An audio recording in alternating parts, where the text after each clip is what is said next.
السلام عليكم. اهلا بكم في وصفة جديدة وفيديو جديد.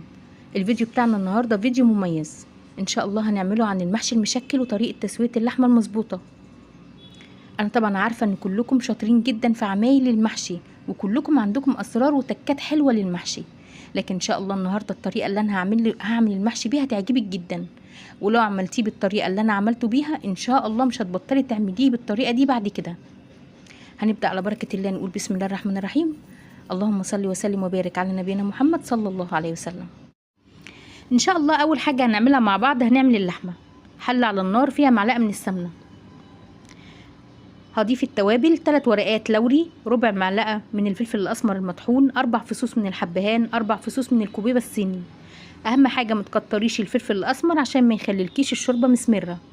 هضيف هنا 4 فصوص من المستكه. المستكه بتخلي لي ريحه اللحمه حلوه وريحه الشوربه حلوه. طب ما عنديش مستكه